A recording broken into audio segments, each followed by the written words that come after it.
और आइए अब बात करते हैं उत्तराखंड की, जहां अल्मोड़ा के विजयपुर पाटिया गांव में हर साल की तरह इस साल गोवर्धन पर बग्वाल परंपरा को निभाया गया, जिसके तहत पत्थर युद्ध का आयोजन किया जाता है। जी हां, गांव के युवक 2 टीम्स में बंटते हैं और एक दूसरे पर पत्थर बरसाते हैं। यह परंपरा सदियों पुरानी है, कई पीढ़ियों से यह परंपरा चली आ रही है। विजयपुर पाटिया गांव में गोवर्धन पर्व के मौके पर लोगों का जमावड़ा लगा। युवकों की 2 टीमें यहां पर बनी और जो आपस में पत्थर करती हुई दिखाई दी, पत्थरबाजी करती हुई दिखाई दी। ढोल नगाड़ों की थाप पर एक दूसरे पर पत्थर फेंके थे ये युवक नजर आ रहे हैं। इस खास पर्व पर 4 गांव के युवक हिस्सा लेते हैं, जिन्हें बग्वाली वीर कहा जाता है। 35 मिनट चलने वाले इस युद्ध में जो भी जीतता है उसे सबसे पहले पंचघटिया नदी का जल ग्रहण करने के लिए मिलता है।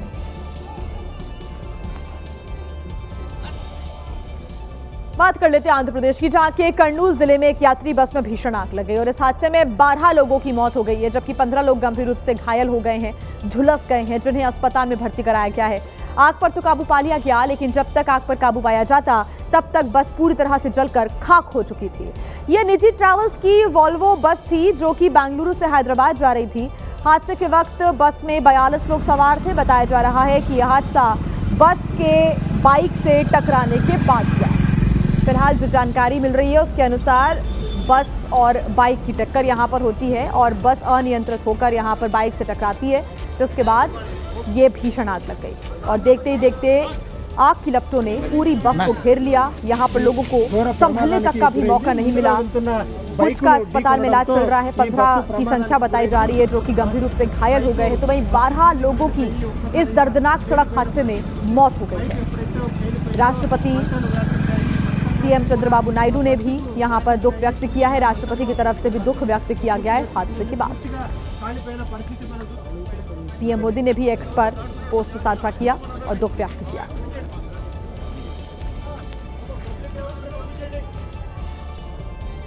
वहीं यूपी के अयोध्या में एक पुलिस वाले का वीडियो तेजी से सोशल मीडिया पर वायरल हो रहा है, जिसमें आरोपी पुलिस वाला एक ठेले वाले को पहले थप्पड़ जड़ता है और फिर उसका ठेला पलटा देता है। तस्वीरें राम जन्मभूमि निकास द्वार की बताई जा रही हैं, जहां पर युवक ठेले पर प्रसाद बेच रहा था। तभी मौके पर पुलिस वाला पहुंचा।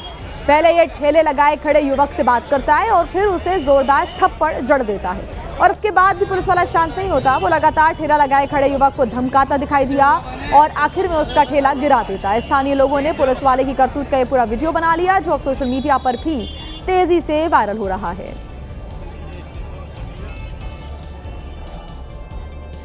उत्तराखंड के हरिद्वार में भारी भरकम अजगर को देखने के बाद लोगों की सांसें अटक गई। 17 फीट लंबा अजगर हरिद्वार के लक्सर इलाके में देखने को मिला, जिसे देखने के बाद ग्रामीणों के बीच हड़कंप मच गया। आनन फानन में वन विभाग को लगातार अजगर की जानकारी दी गई, तो तुरंत ही वन विभाग की टीम मौके पर पहुंची और अजगर का रेस्क्यू करना शुरू किया। लेकिन 17 फीट लंबे इस भारी भरकम अजगर का रेस्क्यू करने में वन विभाग की टीम के अभी पसीने छूट गए। कड़ी मशक्कत के बाद टीम ने किसी तरह अजगर को काबू में किया और उसे सुरक्षित स्थान पर ले जाकर छोड़ दिया। पूरा मामला इस्राइलपुर गांव में सामने आया है।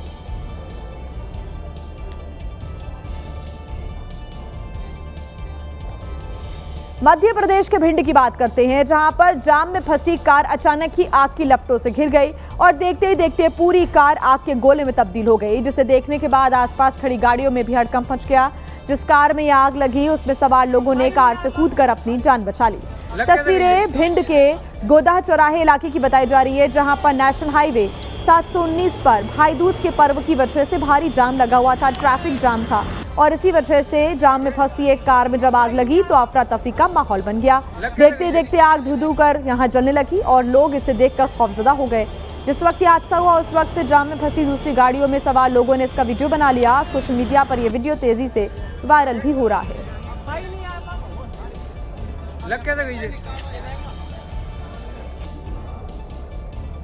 और इसी मामले से जुड़ी हुई एक और दूसरी बात हम आपको बताते हैं, जिस दीपिका व्यास ने खुद को एसडीएम की पत्नी बताते हुए फर्जी आरोप लगाए, उनको लेकर एक नया खुलासा हुआ है।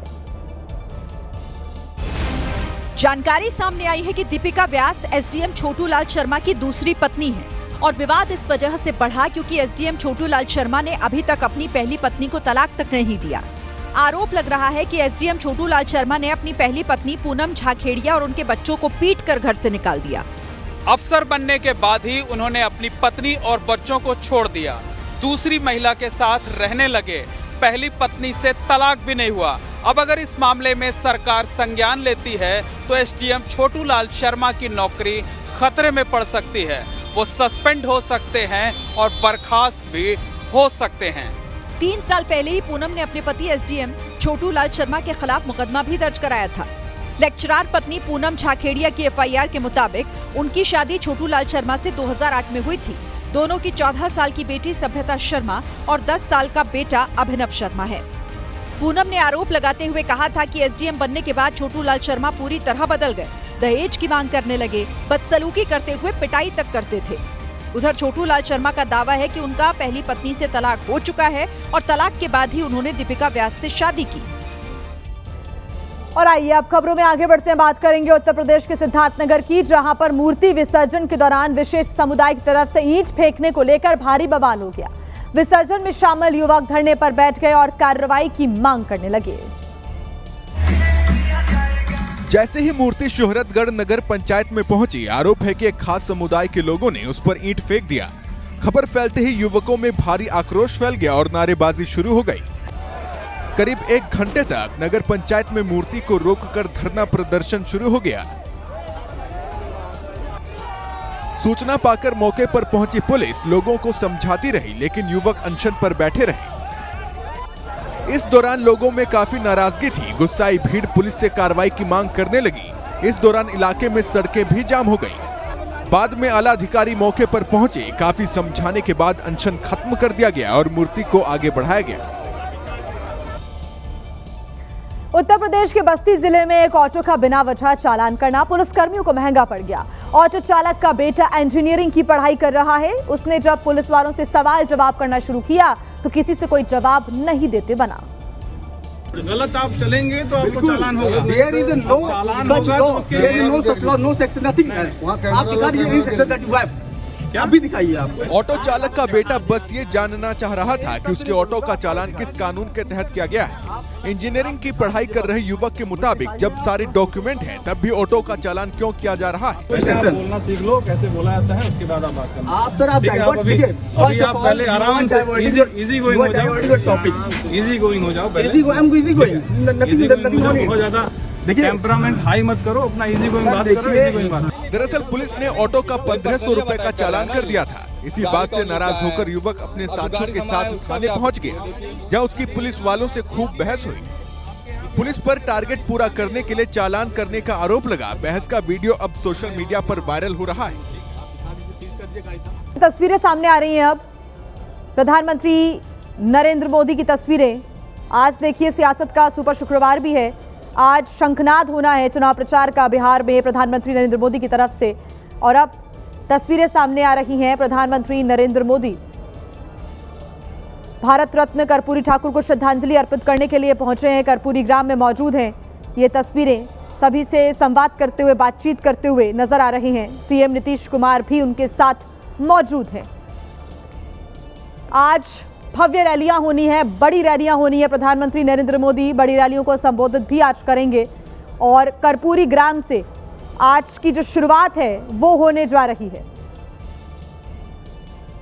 और ये तस्वीरें सामने आने लगी हैं बिहार विधानसभा चुनाव के लिए, क्योंकि नामांकन की प्रक्रिया पूरी हो चुकी है और अब राजनीतिक दलों ने अपना पूरा जो फोकस है वो चुनाव प्रचार पर कर दिया है। ऐसे में प्रधानमंत्री नरेंद्र मोदी आज समस्तीपुर जिले के कर्पूरी ग्राम से बिहार चुनाव में अपने प्रचार अभियान का आगाज कर रहे हैं। भारत रत्न कर्पूरी ठाकुर का ये गांव है। 1970 के दशक में बिहार के मुख्यमंत्री रहे कर्पूरी ठाकुर को इस साल नरेंद्र मोदी के नेतृत्व वाली एनडीए सरकार द्वारा सर्वोच्च नागरिक सम्मान भारत रत्न से सम्मानित भी किया गया था। ग्राफिक्स के जरिए पूरी जानकारी भी हम आपको दे रहे हैं। ईबीसी 100 से अधिक छोटी जातियों का समूह बिहार में है। कर्पूरी ठाकुर इन छोटी जातियों के लिए संघर्ष के प्रतीक माने जाते रहे। ऐसे में कर्पूरी ग्राम से ही देखिए शुरुआत बिहार के दौरे की प्रधानमंत्री की होने जा रही है। पीएम मोदी आज समस्तीपुर जिले के कर्पूरी ग्राम से बिहार चुनाव में अपने प्रचार अभियान का आगाज कर रहे हैं। पीएम मोदी द्वारा बिहार चुनाव में एनडीए के प्रचार अभियान की शुरुआत कर्पूरी ठाकुर के गांव से करने के पीछे राजनीतिक, रणनीतिक और प्रतीकात्मक महत्व भी जुड़ा हुआ है। और ये तस्वीरें आप देख रहे हैं। मुलाकात करते हुए प्रधानमंत्री नरेंद्र मोदी, आपको बता दें कि बिहार के 2 बार मुख्यमंत्री रहे कर्पूरी ठाकुर और प्रख्यात समाजवादी नेता थे। दलितों, पिछड़ों और अत्यंत पिछड़े वर्गों यानी कि ईबीसी के अधिकारों के लिए वो जीवन भर संघर्ष करने वाले जननायक के रूप में जाने जाते हैं। पिछड़े वर्गों के लिए आरक्षण सहित उनकी नीतियों का राज्य पर गहरा प्रभाव भी पड़ा। पीएम मोदी कर्पूरी ग्राम में कर्पूरी ठाकुर की स्मृति स्थल पर पहुंचे और उन्होंने फूलमाला चढ़ाकर श्रद्धांजलि भी अर्पित की। तब की तस्वीरें भी आप देख रहे हैं। आपको बता दें कि ये कहीं ना कहीं एक बड़ा संदेश यहां से देने की कोशिश भी है। आज प्रधानमंत्री नरेंद्र मोदी जब जनसभा को संबोधित करेंगे तो विपक्ष को भी कड़े संदेश देते हुए नजर आएंगे। कई ऐसे मुद्दे हैं जिनको यहां से उठाने की कोशिश होगी और ये कहीं ना कहीं जो शुरुआत कर्पूरी ठाकुर के गांव से हो रही है, ये विपक्ष यानी कि महागठबंधन पर निशाना साधने का एक तरीका भी है। प्रधानमंत्री नरेंद्र मोदी ने कहा है कि विपक्ष कर्पूरी ठाकुर की विरासत चुराने की कोशिश कर रहा है। जानकारी आपको यह भी दे दें कि बिहार की जनसंख्या में ईबीसी यानी कि अत्यंत पिछड़े वर्ग की जो करीब 30 से 35% जनसंख्या है, 100 से अधिक छोटी जातियों का ये समूह है। कर्पूरी ठाकुर इन्हीं का सबसे बड़ा प्रतीक है और एनडीए इस वोट बैंक को मजबूत करने के लिए लगातार कर्पूरी ठाकुर की विरासत के असली वारिस के तौर पर पेश करती रही है, खासकर जेडीयू के नेतृत्व वाले नीतीश कुमार के साथ गठबंधन में। और इस दौरान देखिए नीतीश कुमार भी साथ में प्रधानमंत्री के नजर आ रहे हैं। तो पीएम मोदी का ये जो कैंपेन है, इस बार की जो शुरुआत है कर्पूरी ठाकुर के ग्राम से हो रही है और आज सियासत का सुपर शुक्रवार 6 और 11 तारीख को वोटिंग होनी है बिहार में विधानसभा चुनाव के लिए। नामांकन की प्रक्रिया शुरू हो चुकी है, नाम वापसी की प्रक्रिया खत्म हो चुकी है। ऐसे में अब जो जोर है वो चुनाव प्रचार पर है, जो फोकस है वो प्रचार पर है। प्रधानमंत्री प्रचारकों में सबसे बड़ा चेहरा जो कि इस वक्त बिहार पहुंचे हुए हैं। बीजेपी के और एनडीए के बड़े नेता इस वक्त बिहार में कैंपेनिंग की शुरुआत कर चुके हैं और आज से प्रधानमंत्री नरेंद्र मोदी भी बिहार में चुनाव प्रचार का शंखनाद करने जा रहे हैं। तो चाहे एनडीए हो या फिर महागठबंधन, ईबीसी वोटों को साधने में लगातार जुटे रहने की कोशिशों में जारी है। ऐसे में महागठबंधन जिसमें आरजेडी, कांग्रेस, वामदल, वीआईपी समेत अन्य छोटे दल भी हैं जो कि अत्यंत पिछड़ा वर्ग ईबीसी वोट बैंक को साधने के लिए लगातार अपनी रणनीति अपना रहे हैं। तो वहीं एनडीए की जो प्रचार करने की शुरुआत है वो अब कर्पूरी ठाकुर के गांव से शुरू हो रही है।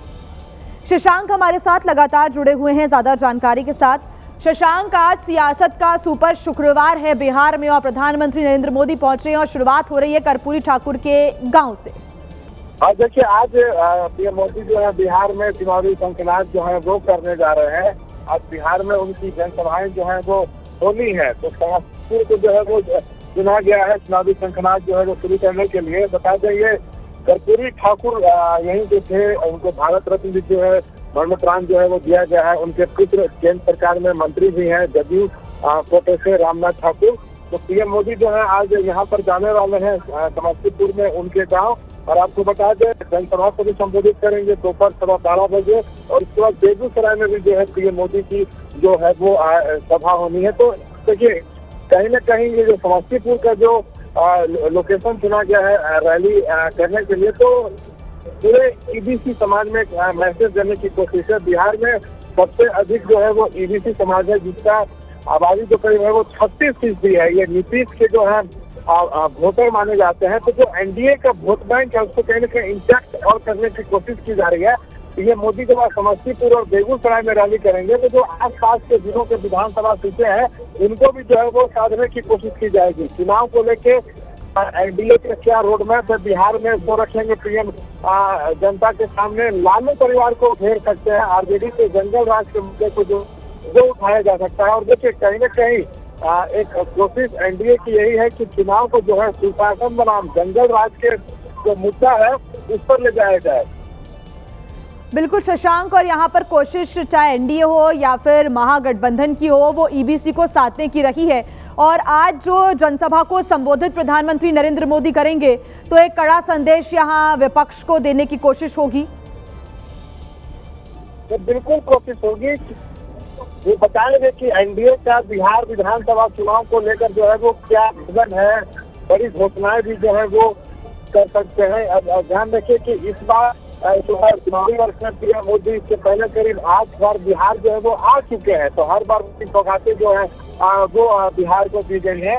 तो आज जो है और नीतीश भी जो है वहाँ पे मंच पे रहेंगे, तो नीतीश का भी जो संबोधन है वो सुनने रहा। और देखिए पीएम का दौरा ऐसे समय में हो रहा है जब कल ही जो है महागठबंधन की तरफ से औपचारिक रूप से तेजस्वी को जो है मुख्यमंत्री चेहरा जो है महागठबंधन का घोषित किया गया है। तो तेजस्वी सवाल उठा रहे हैं कि हमको तो घोषित कर दिया गया है, लेकिन बीजेपी कहती है कि नीतीश के नेतृत्व में हम चुनाव लड़ेंगे। आखिर बीजेपी नीतीश को एनडीए का मुख्यमंत्री चेहरा क्यों नहीं घोषित कर रही है? तो क्या आज ये बड़ा ऐलान पीएम करेंगे? इस पर जो है पूरे बिहार की जो है वो नजर टिकी हुई है। वहीं आरजेडी के शासनकाल में बिहार की क्या स्थिति थी, इसको भी जो है नीतीश अपने संबोधन में उठा सकते हैं। पीएम मोदी भी जंगल राज के मुद्दे पर लालू परिवार को, राजद को घेर सकते हैं।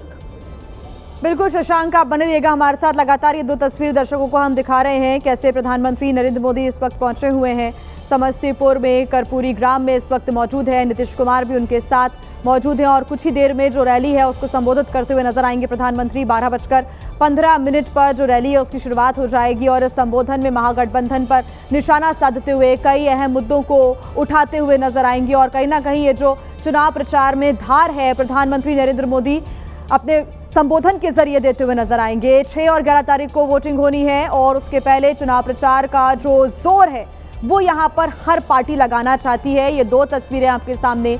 शशांक हमारे साथ लगातार जुड़े हुए हैं। शशांक, अगर हम पिछले प्रदर्शन की बात करें यानी कि 2020 विधानसभा चुनावों की, तो इस बार सीधे तौर पर एनडीए ये चाहती है कि और अच्छा प्रदर्शन यहाँ से हो और जो ईबीसी की जितने भी प्रतिशत की यहाँ पर जनसंख्या है उसको अच्छे से साधा जाए।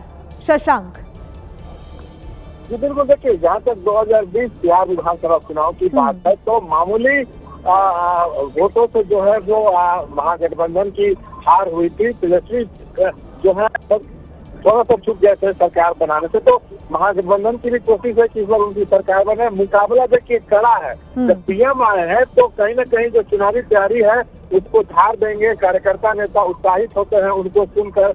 भारी संख्या में यहाँ पर भीड़ भी जो है वो पहुंची, लेकिन ये भी वोट में तब्दील होगी ये भी देखना होगा। देखिए दूसरी तरफ आज से तेजस्वी प्रसाद यादव भी जो है चुनाव प्रचार का जो है वो शुरुआत कर रहे हैं। आज 5 उनकी जनसभाएं हैं अलग अलग जिलों में जो है वो भी जा रहे हैं। तो बिहार में एनडीए हो या महागठबंधन हो, दोनों जो है पूरी अपनी तैयारी में जो है वो जुट चुका है। अब जनता किस पर मुहर लगाती है ये देखना होगा। 2 चरणों में वोटिंग में 6 तारीख, 11 तारीख को, 14 को नतीजे आने हैं। बिल्कुल, यहाँ पर दिग्गज नेताओं का जमावड़ा इस वक्त हो चुका है। शशांक, आप बने रहिए हमारे साथ। एक बार फिर दर्शकों को हम बता दें कि प्रधानमंत्री नरेंद्र मोदी बिहार पहुंच चुके हैं। इसके पहले गृह मंत्री अमित शाह का भी बिहार का दौरा है। ऐसे में समस्तीपुर और बेगूसराय में जहां जनसभा को प्रधानमंत्री संबोधित करेंगे तो वहीं अमित शाह भी मौजूद रहेंगे। बक्सर में, सीवान में वो जनसभा को संबोधित करेंगे। बीजेपी के राष्ट्रीय अध्यक्ष जेपी नड्डा भी बिहार में ही है। तो तीनों दिग्गज राष्ट्रीय जनतांत्रिक गठबंधन यानी कि एनडीए के प्रत्याशियों के समर्थन में वोट यहां पर मांगने की कोशिश होगी। बड़े मुद्दों को यहां उठाया जाएगा और एक धार यहां प्रचार को मिलती हुई नजर आएगी। यहीं से एक बड़ी शुरुआत होने जा रही है, शंखनाद होने जा रहा है। हम लोग यहाँ जुटे हैं केवल सरकार ही बनाने के लिए नहीं, केवल मुख्यमंत्री उप मुख्यमंत्री बनने ही नहीं, बल्कि हम लोगों को सहरसा और बिहार बनाने का काम करना है। और आप सब लोगों को तरक्की हो, बेरोजगारी जड़ से मिटना चाहिए कि नहीं मिटना चाहिए? कितने हमारे नौजवान बेरोजगार हैं, जरा हाथ उठा के बताना। सबसे बड़ा दुश्मन कौन है? बेरोजगारी है कि नहीं है? नौकरी मिलना चाहिए कि नहीं मिलना चाहिए? देखिए, एक कसक, एक बिहारी होने के नाते एक कसक है, एक पीड़ा है, एक दर्द है तेजस्वी के दिल में कि बिहार हमारा सबसे गरीब राज्य है। सबसे ज्यादा बेरोजगारी बिहार में है पूरे देश में। सबसे ज्यादा पलायन बिहार से होता है। महंगाई से लोग परेशान हैं, कोई उद्योग कारखाना नहीं है। अपराध चरम पर चला गया, अपराधी बेखौफ घूम रहे हैं, कोई कार्रवाई नहीं हो रही, कोई सुनवाई नहीं हो रही। भ्रष्टाचार चरम सीमा पर है। आप दिल पे हाथ रख के कहिए, थाना जाते हैं, ब्लॉक जाते हैं, बिना घूस दिए हुए कोई काम हो रहा है क्या? घूसखोरी बढ़ी है कि नहीं बढ़ी है? बढ़ी है ना? नल जल योजना में घूसखोरी हुई है कि नहीं हुई है?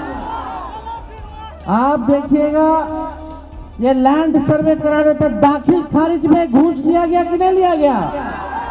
लिया गया ना। जाति प्रमाण पत्र बनाना हो तो भी लोग जो है बिना घूस दिए कोई काम जो है नहीं हो रहा। हमें ऐसा बिहार बनाना है जहां अपराध मुक्त बिहार बने, भ्रष्टाचार मुक्त बिहार बने, कारखाने खुले, निवेश आए, पढ़ाई, दवाई, कमाई, सिंचाई, सुनवाई और कार्रवाई वाली सरकार हम लोगों को चाहिए। आज बिहार से लोग पलायन करते हैं मुख्य 3 कारणों की वजह से। कोई पढ़ाई के लिए बाहर जा रहा है, कोई कमाई के लिए बाहर जा रहा है, कोई दवाई के लिए बाहर जा रहा है। लेकिन 20 साल नीतीश कुमार जी मुख्यमंत्री हो लिए, 11 साल से प्रधानमंत्री नरेंद्र मोदी जी हैं, और आप लोगों ने हर बार सांसद भाजपा का जिताने का काम किया। बिहार में 20 साल से सरकार बनाने का काम किया, फिर भी बिहार में प्रति व्यक्ति आय सबसे कम पूरे देश में है तो बिहार के लोगों का है। किसानों का आय दुगुना नहीं हो रहा, मजदूर जो है बदहाल स्थिति में है। आप सब लोग जानते हैं कि क्या आप लोगों को झेलना पड़ रहा है। हम आप लोगों से बस एक बात कहने आए कि एक मौका आप लोग तेजस्वी को दे करके देखिए, बस एक मौका चाहिए, एक मौका चाहिए। 17 महीने हम सरकार में थे तो 5 लाख लोगों को सरकारी नौकरी दिया, 3.5 लाख नौकरी प्रक्रियाधीन कराई, 4.5 लाख नियोजित शिक्षकों को राजकीय कर्मी का दर्जा हम लोगों ने दिया, IT पॉलिसी बनाई, स्पोर्ट्स पॉलिसी बनाई, टूरिज्म पॉलिसी हम लोगों ने बनाने का काम किया। वही 17 महीने में एक कोसी में पुल जो है हमने ही ऐलान किया था और सैंक्शन किया था, आज उसका भी टेंडर हो गया है। तो हमारे ही सरकार जो 17 महीने थी, पुल वाला डिपार्टमेंट हमारे अंतर्गत था, यही यूसुफ ने मांग की थी विधानसभा में। काम अब शुरू हो गया, हम लोगों ने काम किया। इस विश्वास के साथ हम आ रहे हैं आप लोगों के बीच। टूटा फूटा झूठा बात तेजस्वी नहीं करता है, जुमलेबाजी तेजस्वी नहीं करता है। तेजस्वी की उम्र कच्ची हो सकती पर जुबान हमारी पक्की है। जो हमने कहा है वो किया है और जो कहेंगे वो करेंगे। बस एक मौका आप लोग हमको देने का काम कीजिए, एक मौका देने का काम कीजिए। जो 20 साल में ये सरकार नहीं कर पाई है, 20 महीने में तेजस्वी इस काम को पूरा करने का काम करेगा। आज एनडीए का सीएम का चेहरा कौन होगा पता नहीं है। अमित शाह कह दिए कि अब जब चुनाव हो जाएगा तो विधायक लोग तय करेगा कि मुख्यमंत्री का चेहरा कौन होगा। यानी एक बात तो तय है, नीतीश कुमार जी को अमित शाह और भाजपा के लोग दोबारा मुख्यमंत्री बनाने नहीं जा रहे। उनको हाईजैक कर लिया चाचा जी को। चाचा जी कितना बार यहाँ आए, हम लोग मुख्यमंत्री बनाए, लेकिन चाचा जी का स्वभाव आप लोग जानते हैं, इन्ने से होने, होने से होने।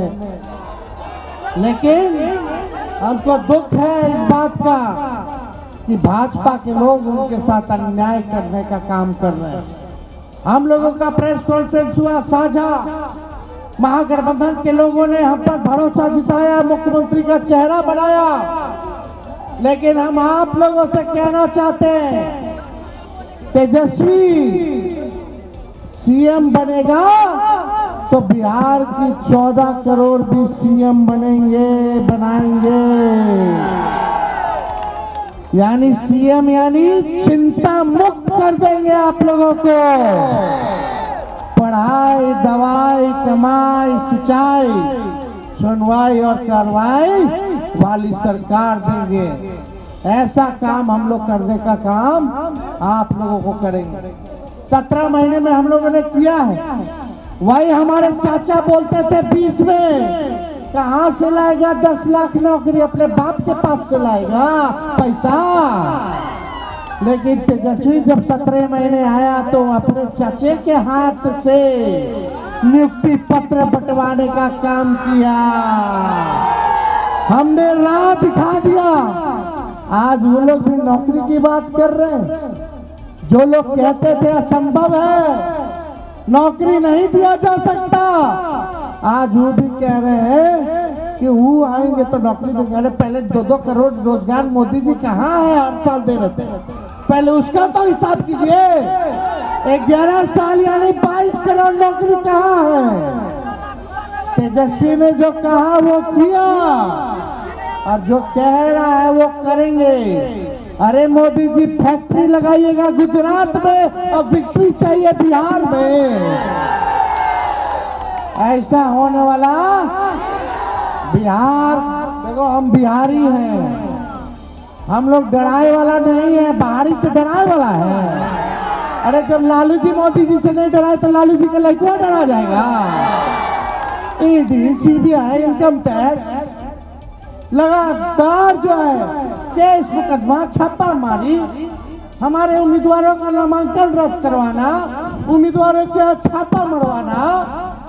बताइए 2 लोग गुजरात से आकर के बिहार चलाने का काम कर रहे हैं। बताओ सहरसा के लोगों, बिहार को बिहारी चलाएगा कि बाहरी चलाएगा? अरे बिहार को बिहारी चलाएगा कि बाहरी चलाएगा? बिहारी चलाएगा कि नहीं चलाएगा? आज देखिए जगह जगह ये लोग घूम रहे हैं। पहले हिसाब मांगिए भाजपा ने क्या किया 11 साल, 20 साल बिहार में क्या किया इन लोगों ने? सबसे ज्यादा गरीबी है कि नहीं है? पलायन है कि नहीं है? बेरोजगारी है कि नहीं है? तो देखिए हमारी सरकार बनेगी तो जो घोषणा तेजस्वी ने किया उसी का ही नकल कर रहे हैं। एक भी बहाली बताओ, हर बार पेपर लीक होता है कि नहीं होता है? पेपर लीक से मुक्ति चाहिए कि नहीं चाहिए? भ्रष्टाचार से मुक्ति चाहिए कि नहीं चाहिए? अगर ये लोग दोबारा आ जाएंगे तो दिन भर पेपर लीक होता रहेगा, मनोबल बढ़ जाएगा। अभी जितना भ्रष्टाचार हो बढ़ा है तो ये कि और भ्रष्टाचार बढ़ जाएगा अगर ये लोग आ जाएंगे तो। इसलिए नया सरकार लाई, नए गाड़ी पर बैठिए। कोई नया गाड़ी किनेगा तो सरकार अनुमति नहीं देती है कि उसको भी 15 साल से ज्यादा चलाने का, है कि नहीं? क्या है कि टायर पंचर हो जाएगा, इंजन बैठ जाएगा, धुआं छोड़ने लगता है। अब तो इस सरकार के 20 साल हो गया। अब इस सरकार को से आप लोग मुक्ति पाने का काम कीजिए, नया सरकार बनाई। तेजस्वी ने कहा नौकरी देंगे तो यो सरकार कहती है नौकरी देंगे। तेजस्वी ने कहा पेंशन बढ़ाएंगे, 20 साल से नहीं बढ़ाया था। बताओ 20 साल से बढ़ाया था पेंशन? जब तेजस्वी बोला 1500 रुपया पेंशन कर देंगे तो हड़बड़ा कर कई लोग डरे।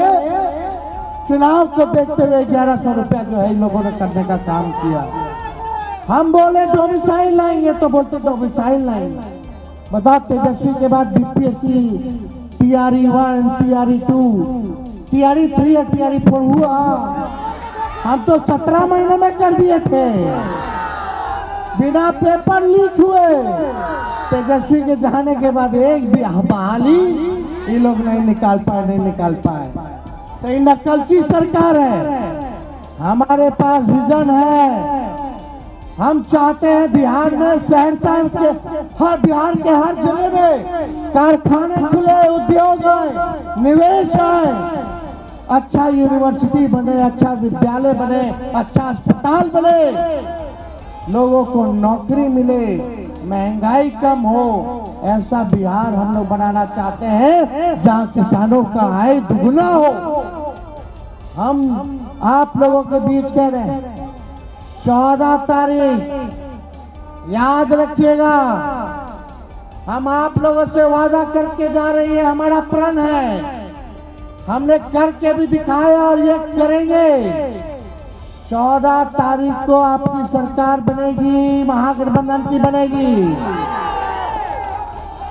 और 20 दिनों के अंदर कानून बनाया जाएगा कि जिस परिवार में, बिहार में जिस परिवार में सरकारी नौकरी नहीं है, उस परिवार को एक सरकारी नौकरी हम लोग देने का काम करेंगे। चाहिए कि नहीं चाहिए? हाथ उठा करके बताइए। चाहिए ना? मिलना चाहिए कि नहीं मिलना चाहिए? और 20 दिन में कानून बनाया जाएगा और 20 महीने के अंदर बिहार में ऐसा कोई परिवार नहीं बचेगा जिस परिवार के पास सरकारी नौकरी ना हो। ये तेजस्वी का वादा है, ये हम लोगों को करना है, लेकिन इसको करने में आप लोगों का आशीर्वाद, आप लोगों का साथ चाहिए। गैस सिलेंडर जो 1000 रुपया है, उसको 500 रुपया हम लोग करने का काम करेंगे। वृद्धा पेंशन को हम लोग 1500 रुपया करने का काम करेंगे। माई बहन मान योजना लाया जाएगा। माई बहन मान योजना हर महीने माताओं बहनों को, गरीब माताओं बहनों को, चाहे कोई हो परिवार में जितनी हो, खाते में 2500 रुपया हर महीने आपके जाएगा। यानी साल का 30,000 रुपया और 5 साल का 1.5 लाख रुपया हम लोग जो है दिलवाने का काम करेंगे। और 1 साल का एक साथ सरकार बनने के कुछ महीनों के भीतर ही 1 साल का पूरा 30,000 रुपया माताओं बहनों के खाते में हम लोग डलवाने का काम करेंगे। जितनी जीविका दीदी, सीएम दीदी हैं, उनको पक्का किया जाएगा, सरकारी कर्मी का दर्जा दिया जाएगा और 30,000 रुपए उनका मानदेय हम लोग करने का काम करेंगे। जो जीविका समूह है, दीदियां हैं, उनका जो इंटरेस्ट है, जो कर्ज लिए हैं, इंटरेस्ट हम लोग माफ करेंगे। और जो सरकार काम कराती है दीदियों से, प्रति माह 2000 रुपया उन लोगों को दिलवाने का काम किया जाएगा। और जितना संविदा कर्मी है, आउटसोर्सिंग वाले हैं, उन सबको पक्का कर दिया जाएगा, सरकारी नौकरी में पक्का कर दिया जाएगा। कोई भाई हमारा नहीं छूटेगा। तो आप लोगों का आशीर्वाद है कि नहीं है? देखो हमारे साथ चारों उम्मीदवार हैं यहाँ। हमारे आईपी गुप्ता जी को जिताइए सहरसा से, सहरसा विधानसभा से जिताना ना। गरीब अति पिछड़ा समाज के ये बेटे हैं, मेहनत करके, संघर्ष करके ये इस मुकाम तक पहुंचे हैं। आपकी ताती पान समाज की आवाज इन्होंने उठाने का काम किया, लड़ाई लड़ रहे हैं।